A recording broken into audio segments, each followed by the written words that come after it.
Hello and welcome to the UBports Touch Ubuntu Touch Q&A. This is Wow, we have a nice splash screen in the yes, background. it's Woo! fancy. It's fancy. Welcome to the Ubuntu Touch Q&A 56, recorded live at August 10th, 2019. And now let's check if we are really recording live because I still don't see it on our YouTube page. Are we crazy? What's going on here? Oh no, there is now a symbol that we are broadcasting. Yeah. Yeah, now we are live. Perfect. That's very good. So sorry for that, but we changed our streaming backend. How to say? Mhm. We are getting more and more professional, I guess. Or, as we would say, it's because Hangouts Live is shutting down, which is more or less the reason. But yeah, with us today we have Florian. Florian just posted in the supergroup. That's why he was a little bit lagging. Hello. And we have our friend Alfred. Alfred, say hello. Alfred, Hello, hello. Yeah, my Okay. connection is dropping out every now and then, so yeah, please bear with me. We are yeah, used to that because Marius in Norway has the same issues, but now it's much better for the last shows, to be honest. yeah. I have tightened down my wireless antenna thingy that sends up to the mountain to get the internet, and when I did that, it's much more stable in the wind. Oh, very nice. And there So are the first comments from live chat. Thanks. Yeah, we have a new look and we can make a few nice things with it. I mean, just to talk about, we can make close ups from phones now with multiple cameras. We can broadcast our screen and share it. For example, you can make me huge. we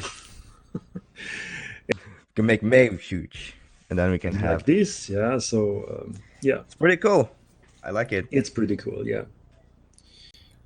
So we should maybe start talking about something interesting, not just about how we like this broadcasting thingy here.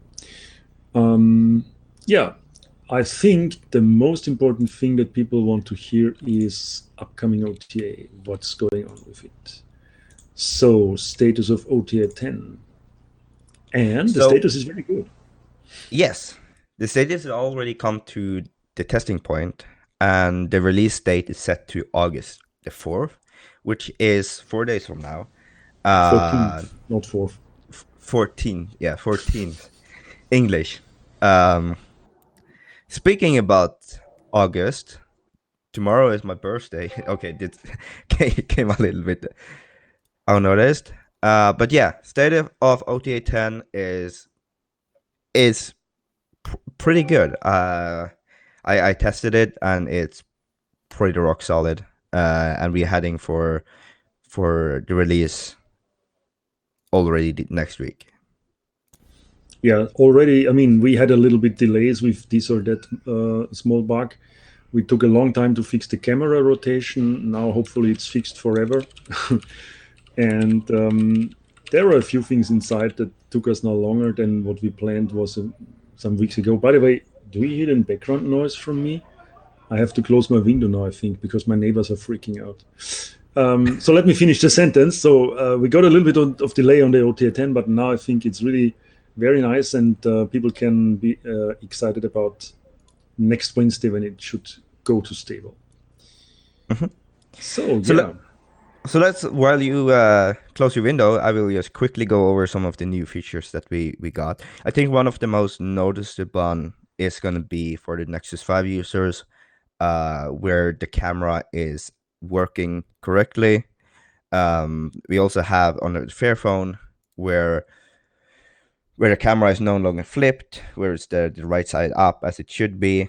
The camera stack has been improved to more respect Android's uh, placement and rotations, which should be really noticeable for those two users. I know the Nexus 5 is our most used device, so that we probably get most noticeable out of this. Um, Other than that, we also have fixes for the location. The location should be a lot more reliable now, even though it's slower to get an initial location because we don't have use of the IP address to get location as we did before.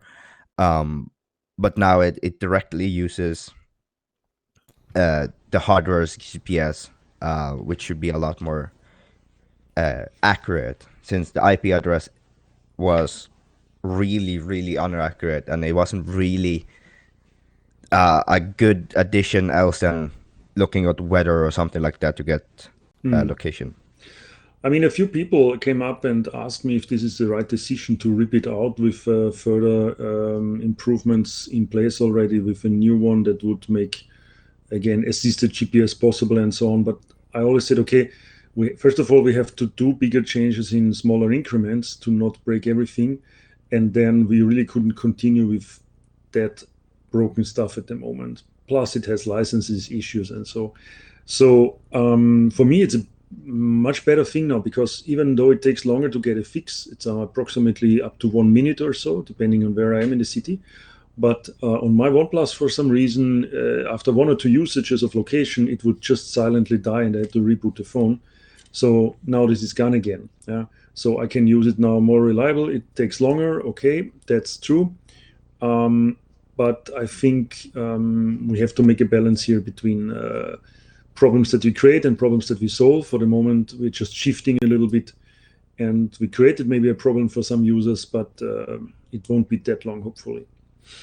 We will work on getting a new location backend working that can be then expanded as we need and what we want to add.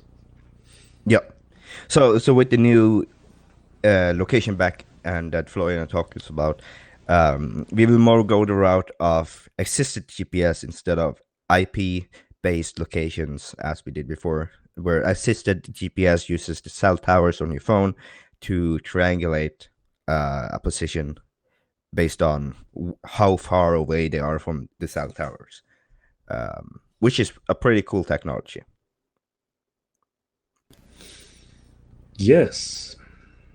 So if you want to check it out already, you can already do that by moving on to the RC channel. You can find more instruction on how to do that on our blog, Call for Testing Ubuntu Touch OTA 10. And you can test it out if you want, or wait 4 days for it to land in stable. And you can read our blog entry, which actually lists hopefully all of the things that we have added. And we cannot mention everything because it's really a long list here. But maybe Alfred, you can talk about what you did for OTA 10. Do you still remember? Pulse audio. Pulse audio. Okay. Yeah, the pulse audio change is now in for Halium 7.1 based devices to finally have audio support built in.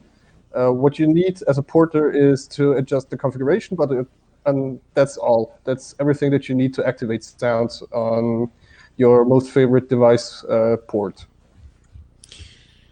And that brings us basically, well, we can take this one maybe before. That brings us to our Halium item here, and I will move it in our show notes. Bam.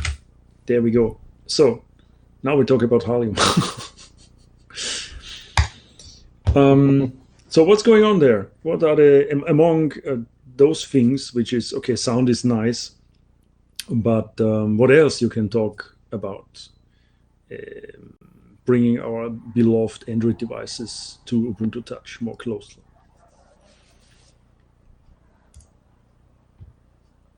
Are you talking to me? I'm sorry. The connection is very hard today. No. I mean, in general, to both of you. So if you have any gossip from Halium, then now is the time to share it with us. Yeah.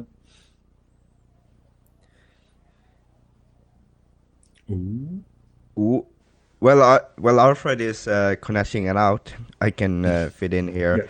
Yeah. So one of the things that recently actually got in this OTA, which was initializing a suffix flinger, which makes camera work on some of the Halium 7 devices. This actually landed in the newer this OTA actually, the OTA 10. And I know there is multiple works going on in the camera area on Halium 7. And I also saw that there's many devices in the Halium or the UBports porting group that already is working on Ubuntu Touch, which is really, really cool. We see more and more devices popping up. Yeah. So yeah, Alfred, you back? I got a little bit of what you just said, but not quite, actually. So I don't know where you stopped. I think my connection is dying. No, your connection is perfect. I can see you very clearly. So basically, Marius talked about more and more devices being in a more or less nice state already on the Halium, with the Halium efforts, let's say. What about your Halium work at the moment? Is there anything that you can tell us? What you like to tell us? Any big achievements or any pain points that you have?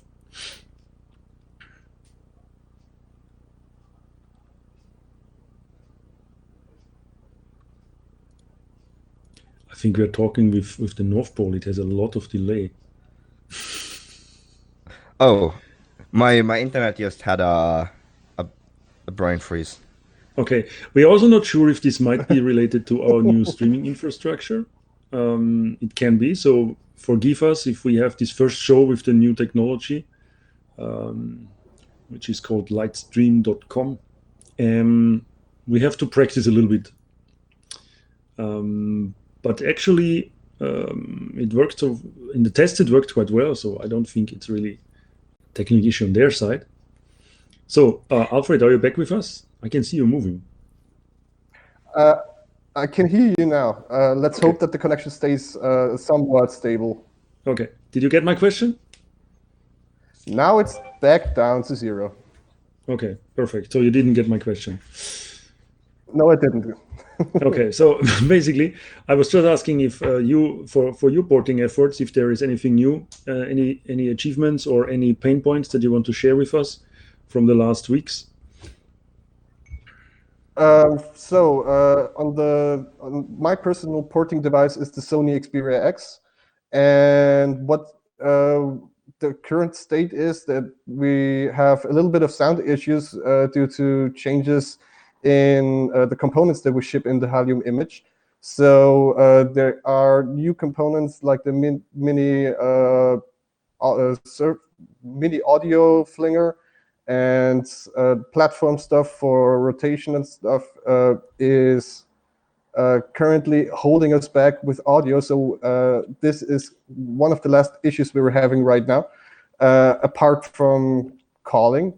So as soon as sound is working again, we can take on the challenge of fixing calling, which is already something that a few developers on the UBports porting Telegram group are already trying to do. So they're very, very eager to get debugging information about the Ophono stuff that we're currently relying on.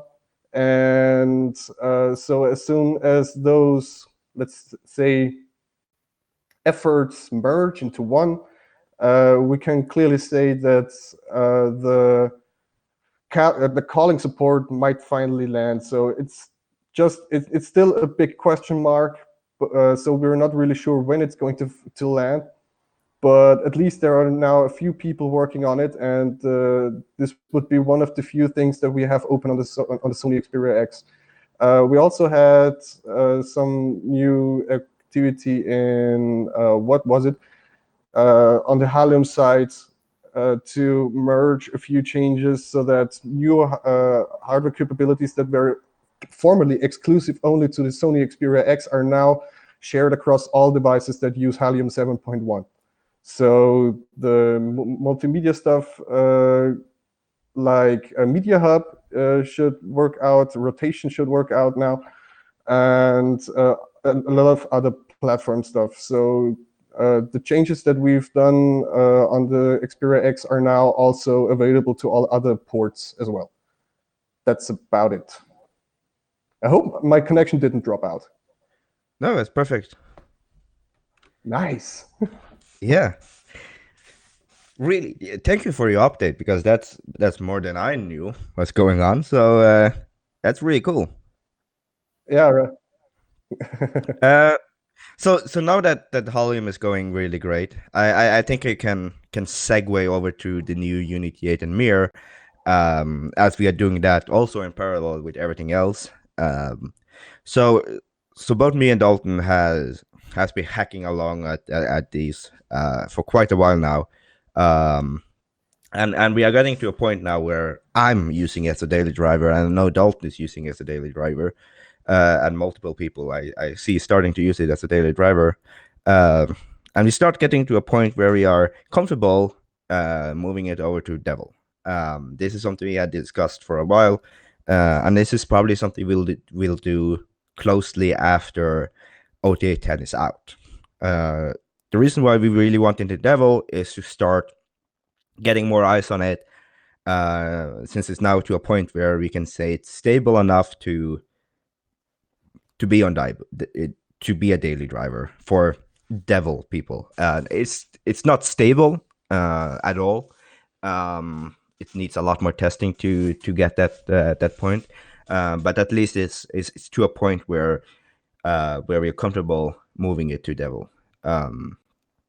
So the main change that the users are going to see immediately is the lack of what we call the dash.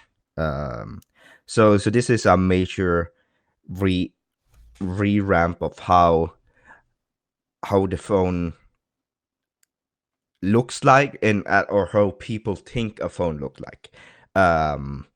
So this is also why we want to get it into Devil, to see what people actually think about the new dash, as we call it. It's not the dash now; it's moved to the side, and you drag it out, and you get the full. Actually, I can just show it what I mean. So as you can see here, let me pull that up on the full screen. We no longer have a home screen. We just have, that's the wrong way. We just have this as the launcher to all the apps. So if I want to launch the terminal, I press it from here, and as you can see, there's no dash anymore.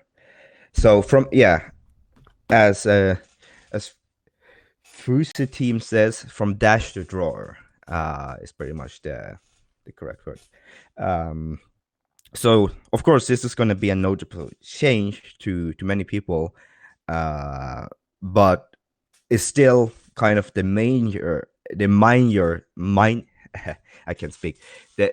It's just still a small change compared to what happens underneath, because we have revamped.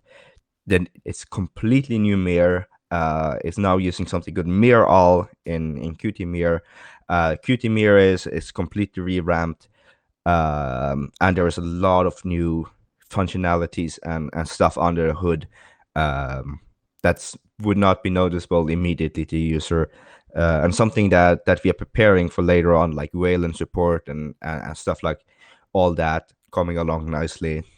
We also have some multi-branch support and workspace support and all these coming up later in the chain. But first of all, we are doing this switch to all the newer stuff. As I said, the most noticeable for the user is the move from dash to drawer. But it definitely will be a good addition to later on in development. And yeah, any others have any comments on that? Well, we have one question later then in the question part where we can hook into this. But also here, some people already were talking about, well, you change a lot from perspective of the user experience. Is this really necessary? And then they brought up multiple alternatives. We know probably that we cannot satisfy everybody's wishes about such a change. And it's now a little bit more minimalistic maybe, but we will see from this point where we can go. I think it's also good for us to reduce complexity. We can throw out the launcher scope as a whole. We get rid of a lot of things that we needed to maintain otherwise. And it was on the roadmap of Canonical, and normally those guys, they had good ideas. Yeah? So this code that we take in now was basically already there, and we just make it work.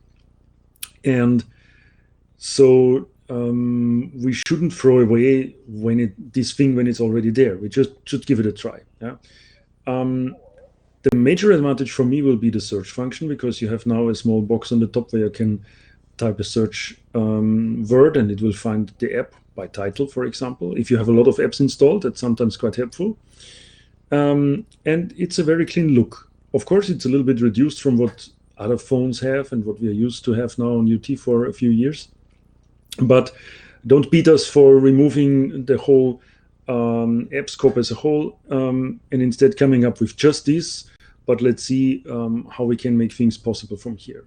And there are already some efforts by other people to provide kind of launcher apps. Some of the things are already landed in OpenStore. So maybe that's the way to go, that in the future there will be the possibility for apps to be an app launcher. However, we did not decide for this or for that, and what we will take in or not. It simply takes some time now, and we need to make small steps to get everything stable and solid. There was a live chat question that I'm going to take immediately. If the empty dash can be used to display something useful instead of just a wallpaper. Well, basically, yes, it can be used for anything probably, but Unity 8 code is still huge. And let's say, first of all, we need to finish what we have in mind now, and then we can talk about other things that we would like to have. But I think, yeah, we should create possibilities. We shouldn't create blocks. Yeah? So we don't want to block anybody by saying, no, we will never have any other launcher possible like this. It is possible, but yeah, how to say, we cannot change all the parts at the same time. Yeah. So first, let's land this change and then see where we can go from there. Yeah, that's my 2 cents.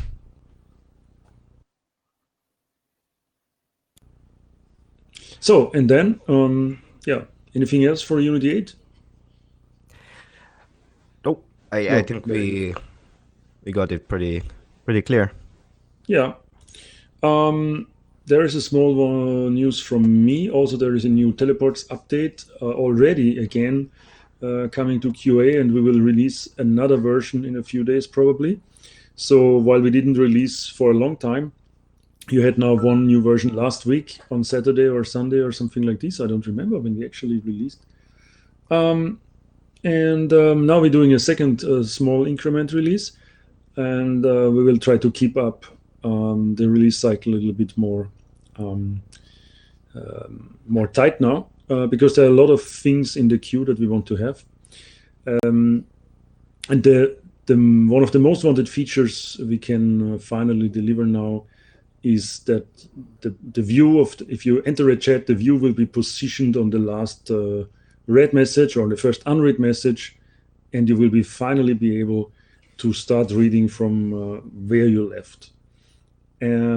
That's a major improvement, because so far even myself was not using teleports. If I saw, oh, there are 250 messages in the supergroup, I'm not going to scroll back to that point and I wouldn't find it.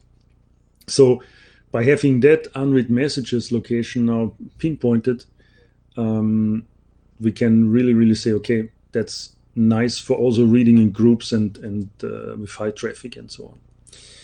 And a few minor other things we have.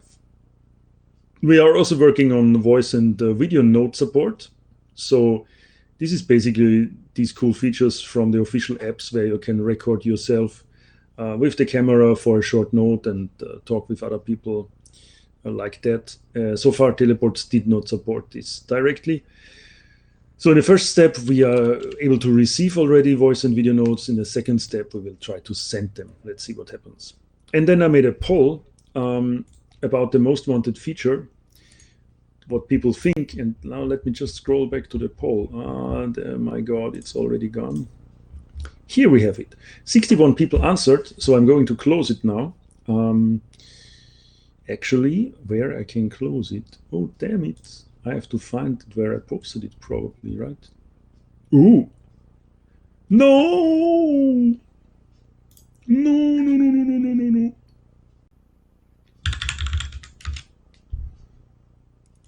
Alfred? Hello? Okay. Oh, nice. Marius, Something where happened. are you? Hello?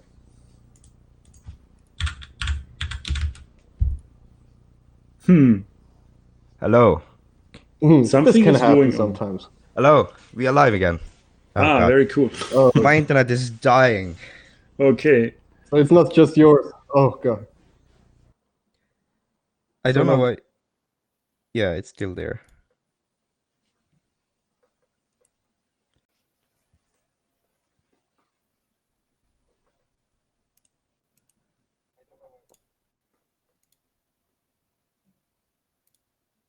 So is everyone back again? I'm here. Florian. Florian? Hello. Oh, I'm still muted. Are you trying to say Oh. something? He was still Yeah. muted. So, where did actually people left off? So, do I need to repeat something? I'm not sure. We made a poll for teleports. What's the most wanted feature in regards to what we should implement next?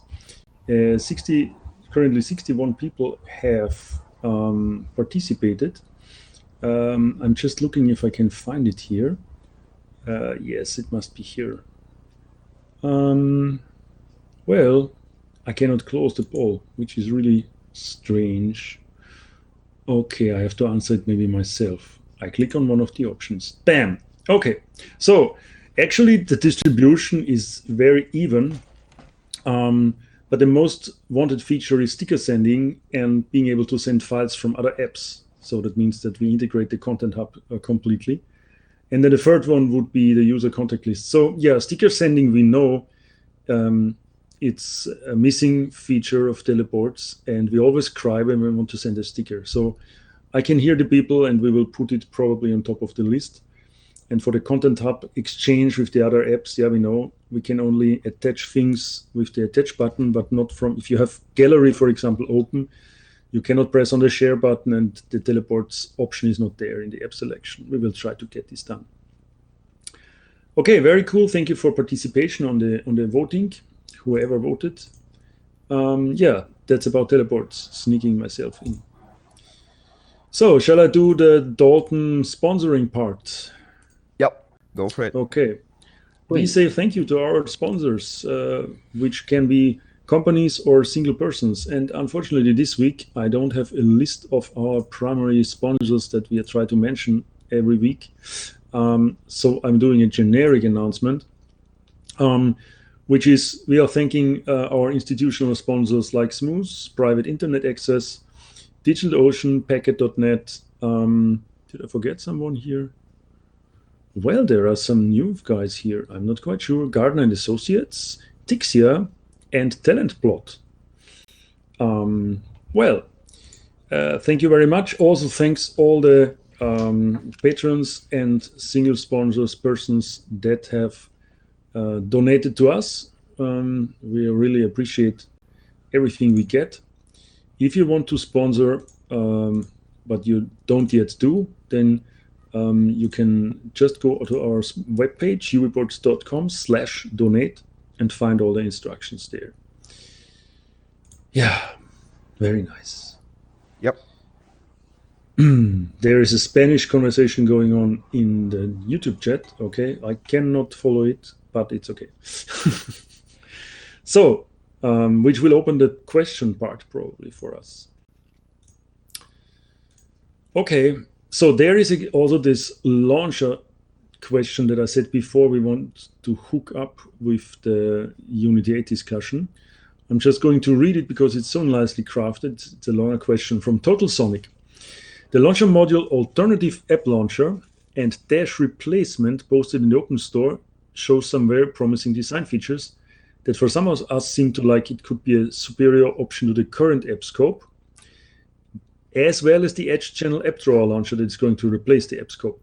Is it possible that the UBports team might consider integrating some of these features that are in the launcher modular into the upcoming default app drawer, or perhaps make an improved launcher modular the future default?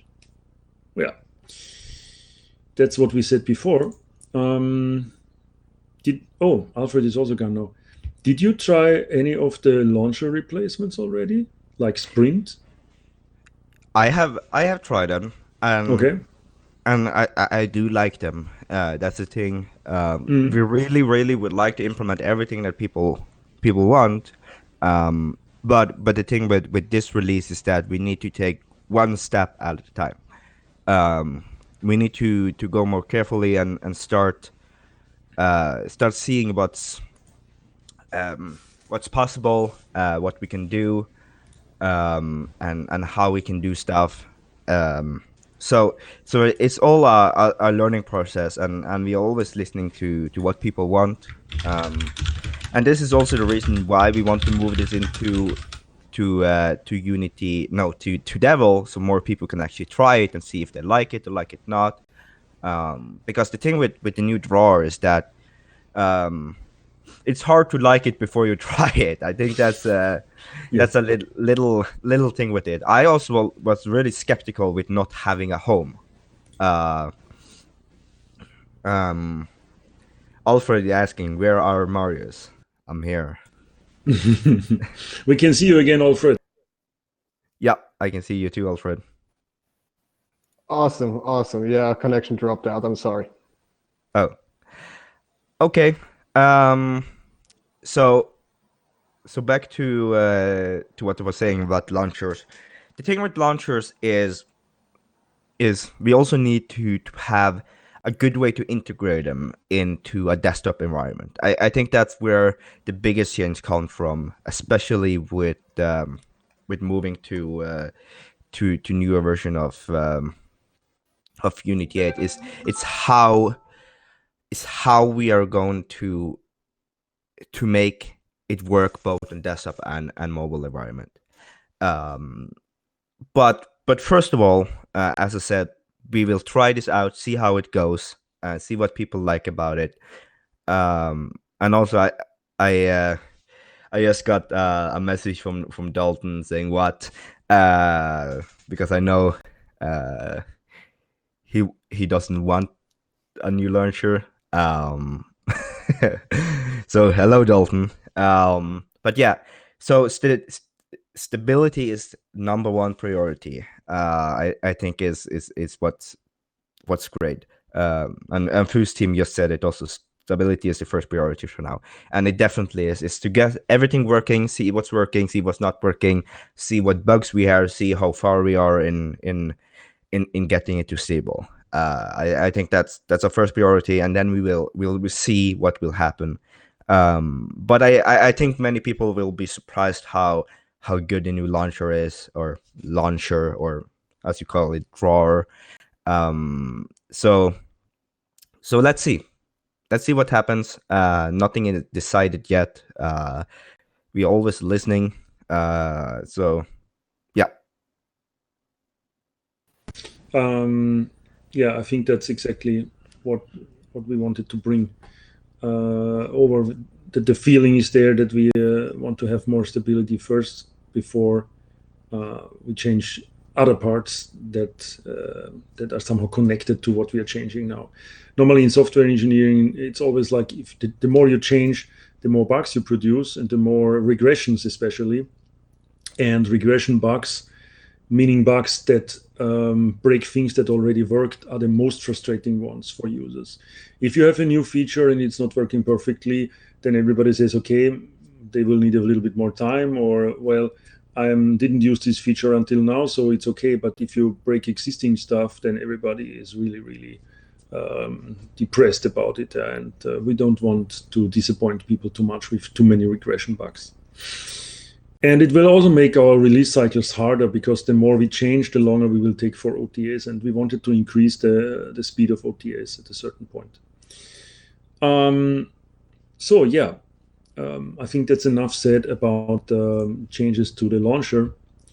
And but of course, any input is welcome, and everybody can contribute also to Unity 8 code if he's able to. And we really don't know what interfaces we would need for kind of a launcher replacement, but everything can be discussed, of course. And one thing that also might be possible is that we make launchers where they can just be normal apps like the Dash was, and people can just stick them to always open or something like that. There's always possibilities for people to customize, but for now, stability is the number one priority. So yeah. So I will take one quick question here before we move along. I saw this coming into the chat. Will the next update be any faster and slicker than the last OTA? So there's no improvements on that area in OTA 10, if that's what you're talking about. But in this newer mirrors like Unity 8, which hopefully the OTA 11 will have some improvements on the speed because of the newer mirror. We will have a much lower input lag, and overall it will be a snappier experience, but it will not be that much snappier. So we have a plan for that too, how to make it snappy. But first we need to get this out, and then we can start working with Qt. Is basically where our issue lay. We know that Qt 12 LTS is having a major speed improvement on pretty much everything. There's a blog post by the Qt team itself on how we can optimize everything. And there are also a lot of things we can do on our side to cut down on startup time and all that. So yes, we are actively working on that, but next release probably won't be that noticeable in the performance area. Yeah, that's absolutely correct. Yep. Which we can also take in immediately is the question about the new Qt 6, which is a little bit down on my list here, but I move it up. What is the implication for UT? Should it magically work if we switch to a newer Ubuntu version? Well, not really, because anyway, now already we don't have the original Qt that was in 1604, right?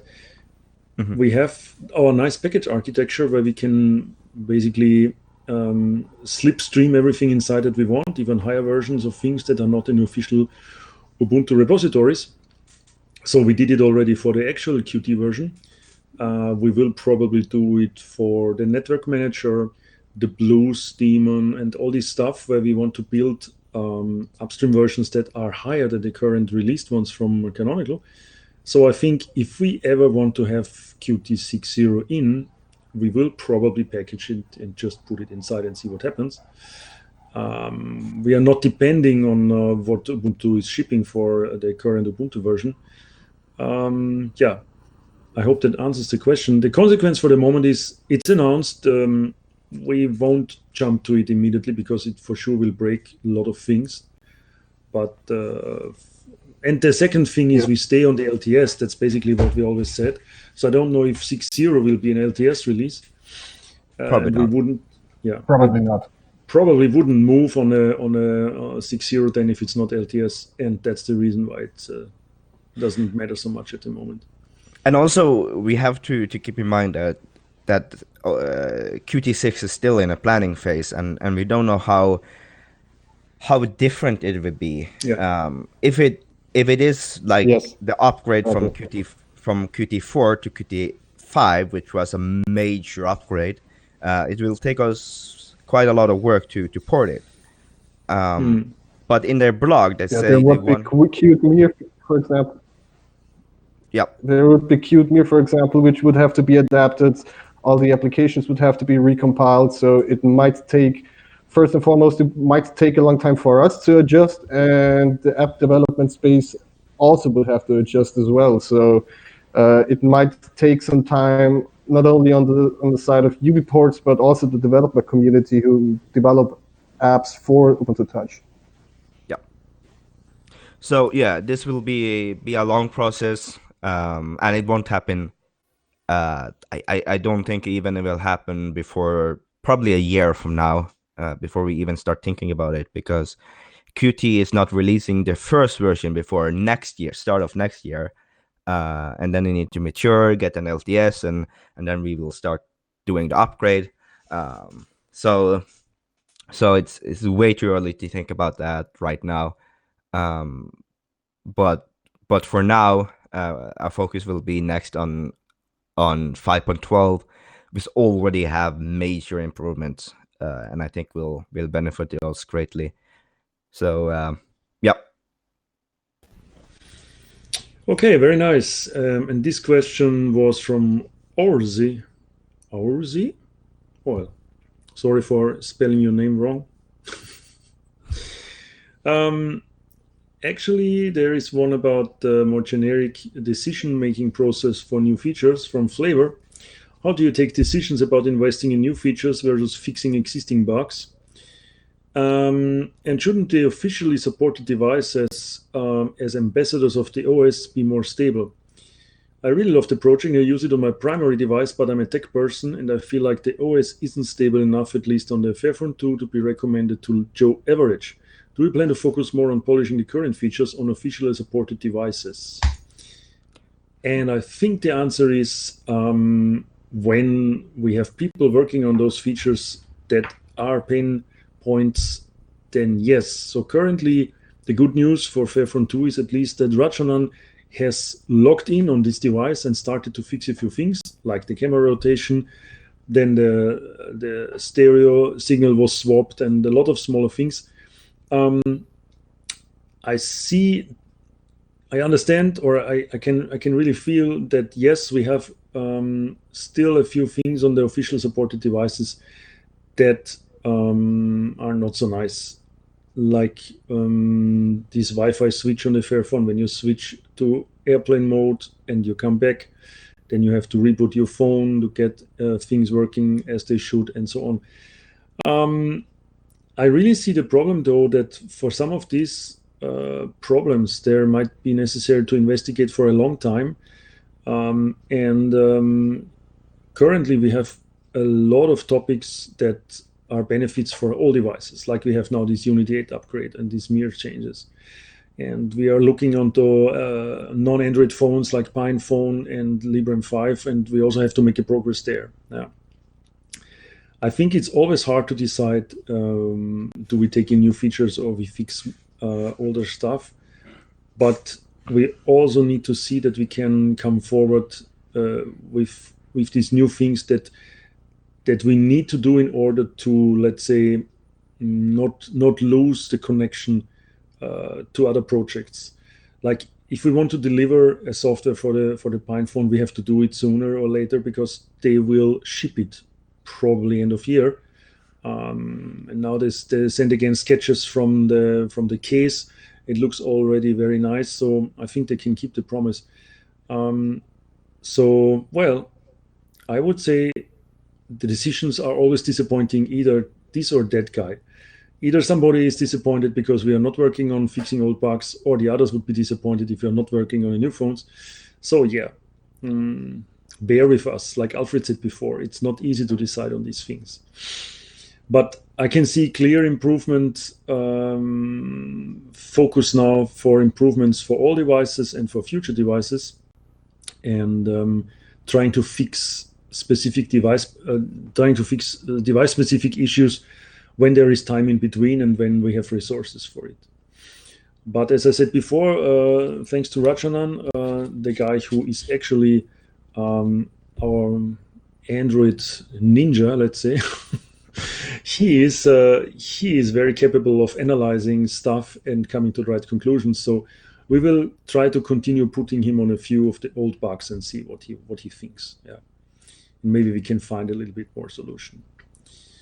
And Fustin writes in the chat, of course, the summary of all this is we still need more eyes and brains So if you know people that have a very specific record in hacking into Android, send them to us. We can need everybody.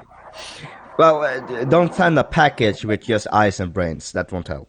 No, don't send eyes and brains, send all people, please. Keep those pieces, please. Yeah. Yeah. I mean, there are really subtle things like I noticed on the OnePlus that sometimes if you don't use it for, let's say, longer than 4 or 5 hours, you keep it turned off and it goes somehow into deep sleep. And there is chances it loses Wi-Fi connection, it loses network connection, you don't get notifications anymore and such things. It's so hard to analyze. You have to sit in front of the device for hours and then maybe some log file and see what it's doing. Yeah? And then maybe it doesn't do it on this day.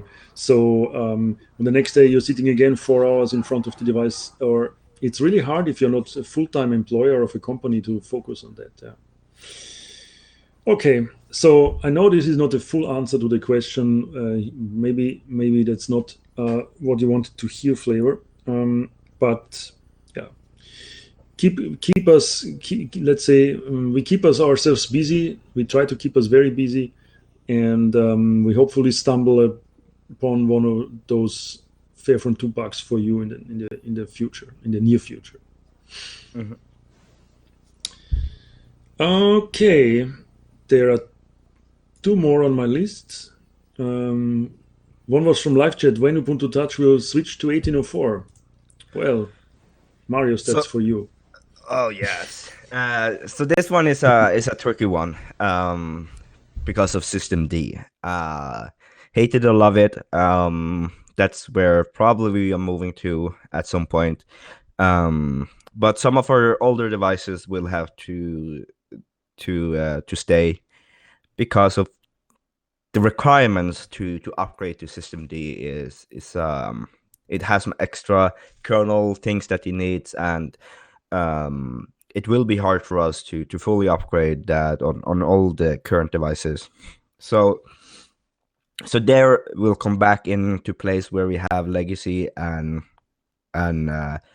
newer devices as we for you guys that has been here for some years now. Remember we had something like that back called legacy devices, and that will probably come back once we switch to System D.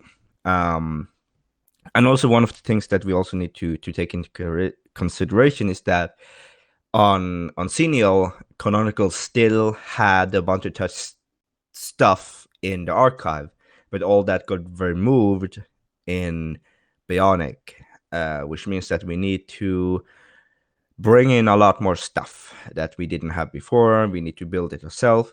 And the progress that we want to do is it first upgrade everything to the latest on not everything, but everything that we make or maintain to the latest on Xenial before we even start moving newer ones.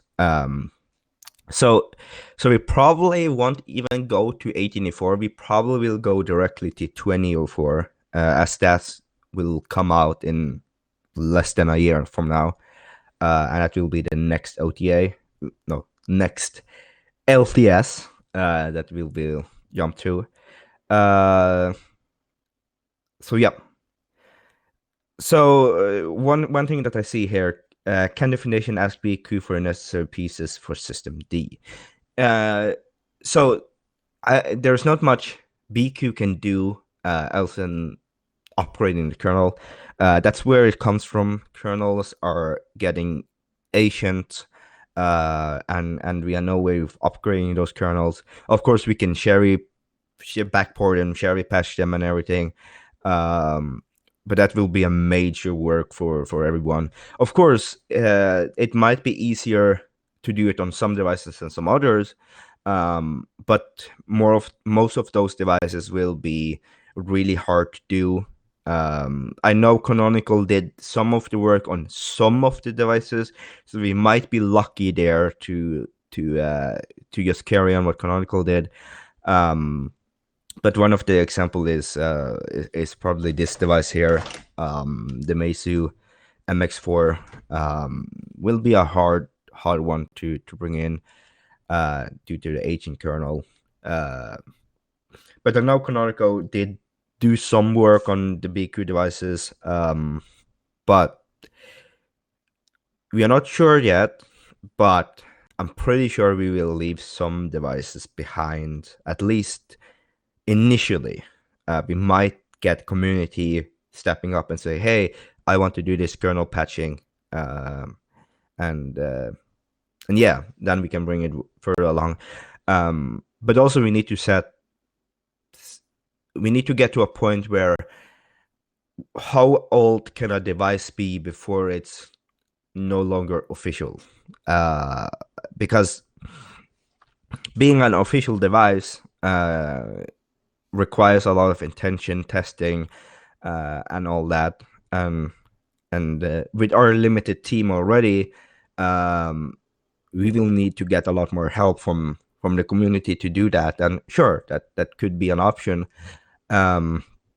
But we also need to look further and look at newer devices, start looking at the Pine phone and stuff like that, and start seeing new lights, new processors and new architectures, because we are also moving to ARM64 at some point.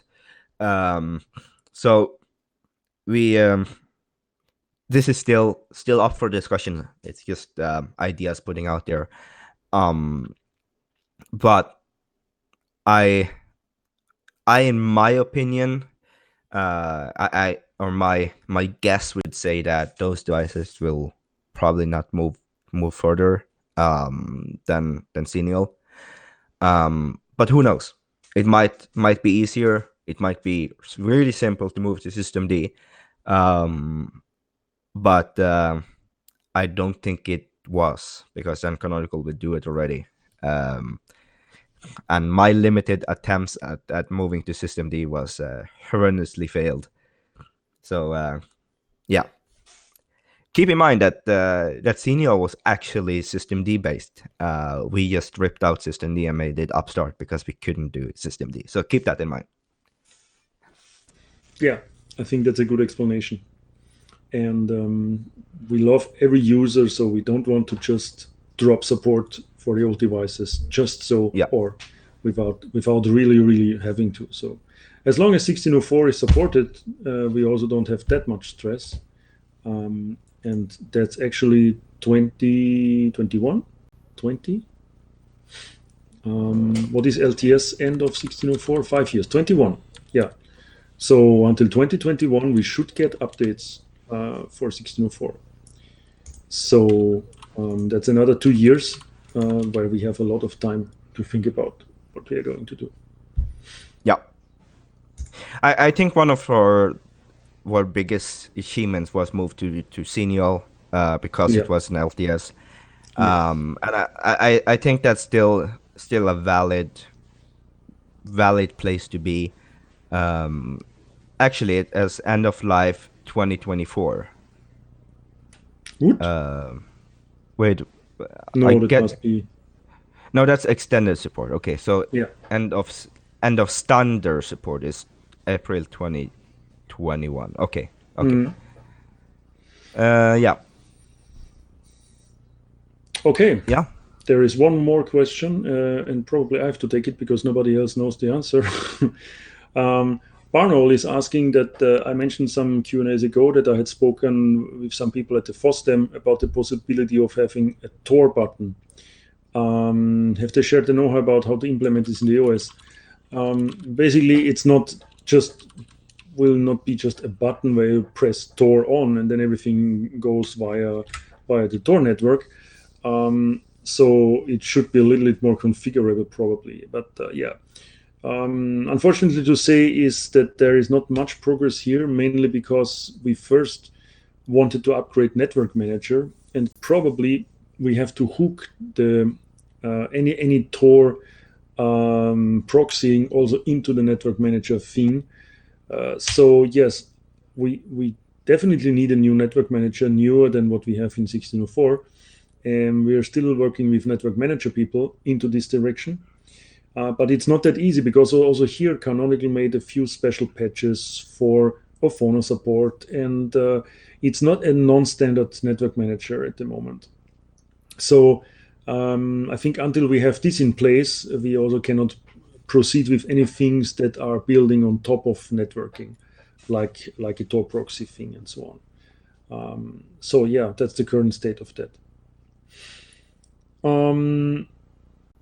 Yeah, that's basically the list of questions. Is there anything left from Supergroup, from on live chat? Not really, huh? I see one here.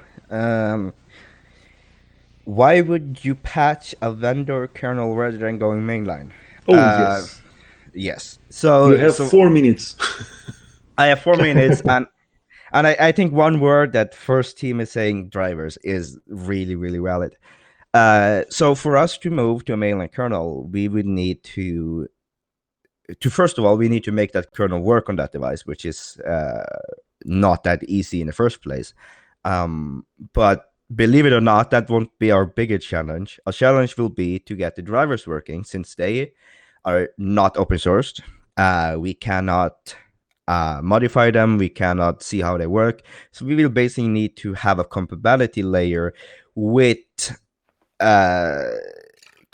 the older drivers, with an older kernel, compatibility to a newer kernel, and that would be a solution somehow to hack it together. And at that point, our easier bet is doing as we do now. We have an older kernel and we backport stuff. So this is what you do for Bluetooth, for example, and for AppArmor.